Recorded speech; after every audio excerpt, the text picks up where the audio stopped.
Viewers, इस video में हम जेरेंट और इन्फिनेटिव के कंपैरिजन को समझने की कोशिश करेंगे। ये इंतहाई अहम वीडियो है क्योंकि जेरेंट और इन्फिनेटिव जो हैं, क्योंकि ये दोनों नाउन लाइक यूनिट हैं, ये नाउन की तरह बिहेव करते हैं, इसलिए मोस्ट ऑफ द स्टूडेंट्स का ये ख्याल है कि ये एग्जैक्टली सिमिलर है, यानी इनका यूज़ बिल्कुल सेम है। ऐसा नहीं है, क्योंकि अगर ये सेम ही है, बिल्कुल बिल्कुल सेम है, तो फिर हम इनको अलग-अलग से क्यों स्टडी कर रहे हैं? ये 2 डिफरेंट क्यों हैं? इन्फिनेटिव को अलग क्यों पढ़ रहे हैं हम? जेरेंट को क्यों अलग पढ़ रहे हैं? क्योंकि ये है ही सेम। तो ये काफ़ी हद तक सेम है, क्योंकि दोनों ही नाउन लाइक यूनिट्स हैं, लेकिन इनमें डिफरेंसेस भी हैं। इनका जो यूज़ है उसके अंदर थोड़ी वेरिएशन भी है। इसीलिए यहाँ टाइटल में मैंने कंपैरिजन के साथ लिख दिया है similarities and differences in their use, यानी हमने इनकी सिमिलैरिटीज़ को भी डिस्कस करना है और इनके डिफरेंस को भी डिस्कस करना है जी। तो चलें जी, स्टार्ट करते हैं लेक्चर को। For most of the cases, there is no difference between the use of gerund and infinitive with regard to meaning because they both are often used as noun-like unit. जी, अभी मैंने आपको बताया कि ज़्यादातर जो केसेस हैं उसमें gerund और जो आपका infinitive है उनमें कोई डिफरेंस नहीं है, क्योंकि वो क्या है, क्योंकि वो दोनों ही नाउन लाइक यूनिट हैं, दोनों ही नाउन की तरह बिहेव करते हैं, so they are used equally. However, there is a great difference between these two with regards to shape and construction. यानी मीनिंग के लिहाज से और यूज के लिहाज से ये तकरीबन सेम है। इनका यूज जो है ये सिमिलरली यूज होते हैं, लेकिन इनकी कंस्ट्रक्शन और शेप डेफिनेटली जो है वो डिफरेंट है, क्योंकि इनकी जो फार्मूला है बनाने का वो डिफरेंट है। जैसे कि जेरेंट है तो इसमें first form of the verb plus ING है, जैसे go plus ING, going, play से प्लेइंग और कम से कमिंग। और जो आपका इन्फिनेटिव है उसमें first form of the verb के साथ आप टू यूज करते हैं पहले, तो to plus go, to play, to come. तो ये आपका क्या है, ये आपका इन्फिनेटिव है। इसमें in many cases both of these may be use without any special difference in meaning, यानी ये जो आपकी कंस्ट्रक्शन है दिखने में तो ये डिफरेंट है, लेकिन मोस्ट ऑफ द केसेस इनके मीनिंग के अंदर कोई डिफरेंस नहीं होता। अभी एग्जांपल देखेंगे तो आपको पता चल जाएगा। Cooking is her hobby, cooking उसका मशगला है। To cook is her hobby, cooking उसका मशगला है। तो आप देख सकते हैं सिमिलर मीनिंग है। नेक्स्ट है drinking is injurious to health, जो शराब नोशी है वो सेहत के लिए बड़ी नुकसानदेह है। To drink is injurious to health, शराब पीना या शराब नोशी जो है ये सेहत के लिए बड़ी नुकसानदेह। तो एग्जैक्टली सिमिलर है जी, मीनिंग में कोई डिफरेंस नहीं है। फॉर्म में कंस्ट्रक्शन में वेरिएशन आ रही है, लेकिन मीनिंग सेम है। मजीद देख लेते हैं। Ali likes playing cricket, Ali likes to play cricket. I dislike smoking, I dislike to smoke. We eat for living, we eat to live. We like walking in grass, we like to walk in grass. इसी तरह reading is good for mind, to read is good for mind. तो आप देख सकते हैं कि construction difference है इन sentences की, क्योंकि जेरेंट और इन्फिनेटिव जो है इनका वर्ड भी डिफरेंट है दिखने में, शेप डिफरेंट है, लेकिन इनका मीनिंग जो है वो सेम है, कोई फर्क नहीं है मीनिंग के अंदर। तो in short, for most instances gerund and infinitive are use alike. However, student must have a clear idea that there are certain situations where only one of these constructions may be used, which are given as under the। तो वही बात जो मैंने आपको start में ही बता दी थी repeat हो रही है कि for most of the time इनका यूज सिमिलर है, लेकिन कुछ इनके अंदर कुछ सिचुएशंस ऐसी हैं कि इनका यूज जो है वो डिफरेंट हो जाता है। तो इन सिचुएशंस में आप ऐसा नहीं है कि चाहे जेरेंट को यूज कर लें चाहे इन्फिनेटिव को यूज कर लें, आपको डिसाइड करना पड़ेगा कि यहाँ पे जेरेंट यूज हो रहा है और यहाँ पे इन्फिनेटिव हमने यूज करना है। अगर आप उल्ट कर देंगे तो गलत हो जाएगा। जैसे कि यहाँ पे है, ये अब ऐसी सिचुएशंस हैं कि इनमें आप जेरेंट यूज कर लें या इन्फिनेटिव यूज कर लें कोई फर्क नहीं पड़ता, लेकिन जो सिचुएशंस अब हम देखने जा रहे हैं उनमें इनके डिफरेंस से फर्क पड़ता है जी। वो कौन कौन सी सिचुएशन? सबसे पहले जी a, an infinitive is used to express reference specific in nature, whereas gerund is used to denote a reference general in nature. तो सिंपली कोई भी वाकया है, कोई भी बात है, तो उसको जब रेफर किया जा रहा होता है तो रेफरेंस के लिए जब आप यूज करते हैं ना इन्फिनेटिव, तो वो कुछ स्पेसिफिक रेफरेंस होता है, खास बात, एक खास मौका या खास मौका मुनासिबत के लिहाज से जो है, एक खास से आपको सबाक के लिहाज से आप जब किसी चीज़ को रिफर कर रहे हैं तो आपने उसके लिए इन्फिनेटिव यूज करना है। लेकिन जब आप जनरल बात कर रहे हैं, जनरली जो सबके ऊपर लागू हो रही है, तो उसके लिए फिर आप यूज करेंगे जेरेंट को। जैसा कि यहाँ पे देखें, I do not like to refuse her, I do not like refusing her. अब एक नज़र देखने में यही लगता है कि यार इनमें तो कोई डिफरेंस नहीं है मीनिंग में, लेकिन मीनिंग में काफ़ी डिफरेंस है। कैसे? I do not like to refuse her, अब इसमें बेसिकली किसी खास बात के ऊपर प्रेजेंट के अंदर किसी खास सिचुएशन के अंदर जो है रिफ्यूज करने की तरफ इशारा मिल रहा है। Once on specific matter or occasion, ये मैंने आपको लिख भी दिया यहाँ पे। तो जो दूसरे वाला सेंटेंस है उसमें क्या जनरली बात हो रही है, फिर general use implying that the subject never likes to refuse on any matter of occasion. यानी जो पहले वाला सेंटेंस है उसमें ये बताया जा रहा है कि जो सब्जेक्ट है वो किसी खास बात के ऊपर जो है वो रिफ्यूज करना पसंद नहीं कर रहा, ठीक है, हर को। लेकिन सेकंड में क्या है कि जो आपका सब्जेक्ट है वो किसी भी बात पर रिफ्यूज करना पसंद नहीं करता, यानी वो कोई भी बात करेगी आपका सब्जेक्ट जो है उस पर इनकार नहीं करेगा। तो ये आपकी जनरल सेंस है और यहाँ पे आपकी स्पेसिफिक सेंस है। तो इन चीज़ों को समझना जो बड़ा ज़रूरी होता है। नेक्स्ट है जी, एक और एग्जाम्पल हम देख लेते हैं। She doesn't like to telephone me at my shop. अब यहाँ पे टू टेलीफोन है, इन्फिनिटिव है, जिसका मतलब है किसी खास मौके, किसी खास स्पेसिफिक बात के लिहाज से बात हो रही है, जैसे in a present sense and on a specific matter or occasion. She doesn't like telephoning me at my shop. अब यहाँ पे हमने यूज कर लिया है जेरन। अब यहाँ पे बात हो रही है जनरली, यानी कि उसकी हैबिट है, किसी खास मौके की लिहाज से बात नहीं, हैबिट है कि उसने कभी भी जो है वो फोन करना पसंद नहीं करती। तो in a habitual sense I she never likes to call at my shop in any situation. अच्छा, ये तो पहली बात होगी। सेकंड है, in certain constructions, when a past activity is expressed, a gerund is used to refer to it, whereas an infinitive is used to refer to future. तो पहले तो हमने ये देखा कि आपने स्पेसिफिक नेचर में बात करनी है तो आपका इन्फिनेटिव होगा, जनरल में बात करनी तो gerund.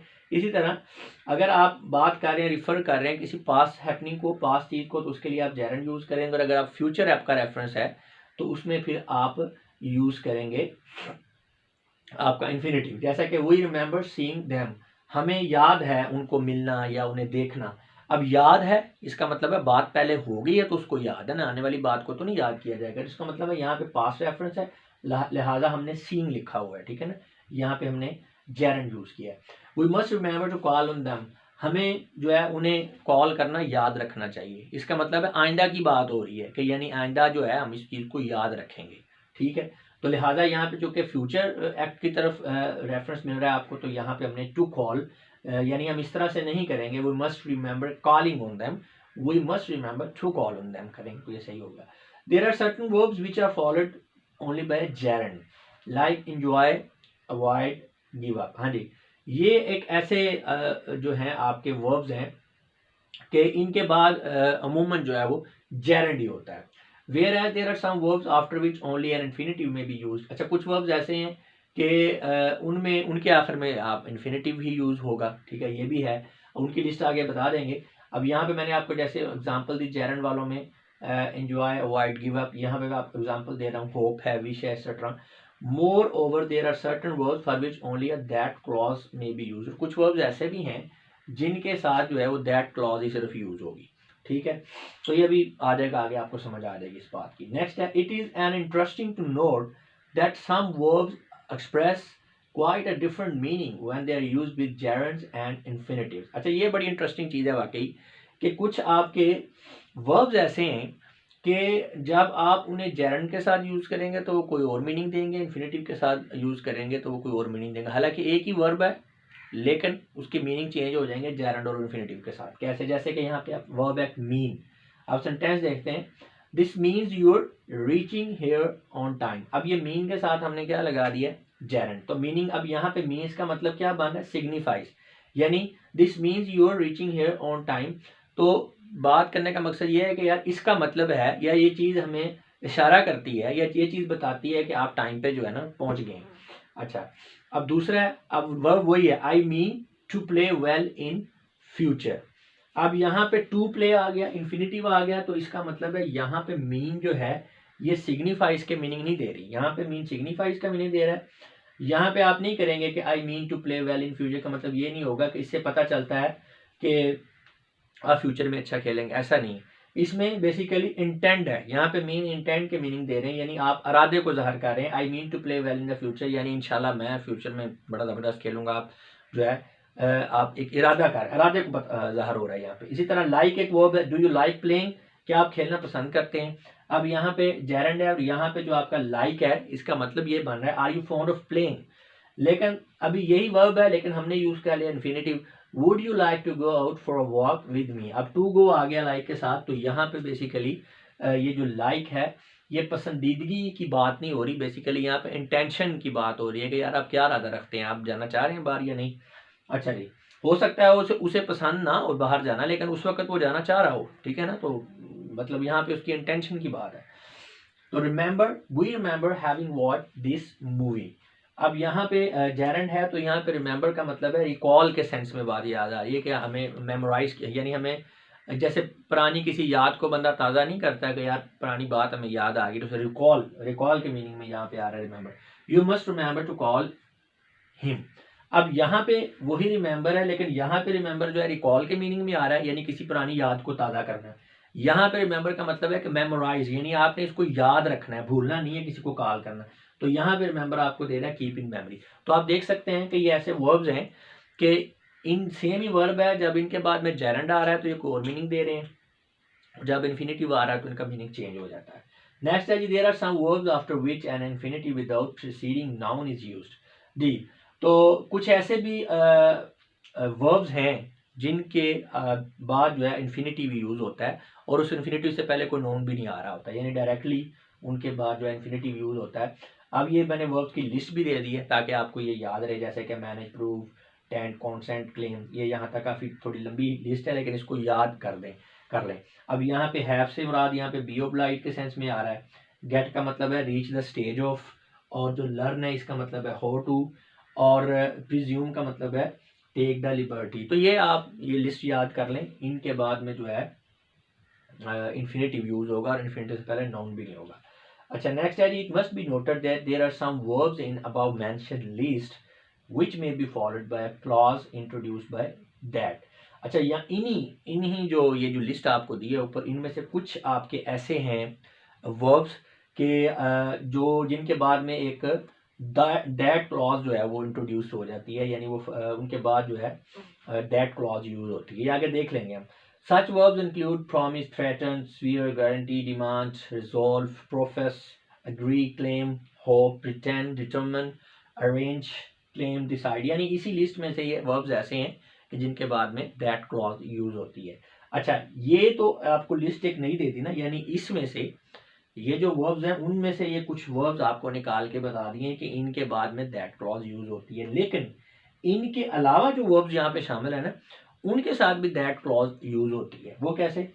however other verbs mentioned in the earlier list, यानी इस लिस्ट में अब दो लिस्टें होंगी, एक ये लिस्ट होगी, इस लिस्ट को इसी से निकाला है। अब इसके अलावा जो उसमें वर्ब्स रह गए उनकी बात हो रही है। may also be followed by a that clause but only when they keep the subject it। अच्छा, तो इनके अलावा ये जो ग्रीन वाले आपके वर्ब्स हैं उनके अलावा ये रेड वाले वर्ब्स जो हैं ये that clause ये ले लेंगे, लेकिन तब लेंगे जब इनके साथ सब्जेक्ट जो है वो इट होगा। इट जो है सब्जेक्ट यूज हो रहा है तो तब ये that clause लेंगे, जैसा कि it seems that no one wants to go there, ठीक है, that clause is used with subject it is used. हाँ जी, तो यहाँ पे दैट क्लॉज यूज होगी। ये आप देख सकते हैं, ये सीम यहाँ पे होगा, कहाँ गया, ये देखेंगे सीम उसी लिस्ट से लिया गया, लेकिन यहाँ पे सब्जेक्ट आपका इट है, यानी इट सब्जेक्ट होगा तो फिर ये दैट क्लॉज को लेंगे। It proves that he has committed the crime, तो इससे साबित होता है कि उसने क्राइम को कमिट कर लिया है। अब यहाँ पे प्रूव है तो प्रूव भी है, ये देखें यहाँ पे आपको नजर आ रहा है, तो इसका मतलब है इन वर्ब्स में से ये वाले वर्ब्स जो हैं ये दैट क्लॉज ले लेंगे, उनके अलावा जो वर्ब बचेंगे वो दैट क्लॉज तब लेंगे जब उनमें सब्जेक्ट जो है वो इट होगा। तो व्यूअर्स, ये तो इतना ही था इस वीडियो में, मैंने आपको बता दिया है कि जेरेंड और इन्फिनेटिव जो है उसके यूज़ के हवाले से सिमिलैरिटीज़ क्या हैं और डिफरेंस क्या हैं, और ये आपको ज़रूर जानना चाहिए, और ये इंपॉर्टेंट वीडियो थी आपके लिए, और मैं उम्मीद करता हूँ कि इस वीडियो को देख लेने के बाद आपका ये कॉन्सेप्ट अच्छी तरह से क्लियर हो चुका होगा। अब मैं आप लोगों से जाना चाहूँगा, अपना बहुत सा ख्याल रखिएगा, आपकी समातों का बहुत बहुत शुक्रिया, खुदा हाफिज़।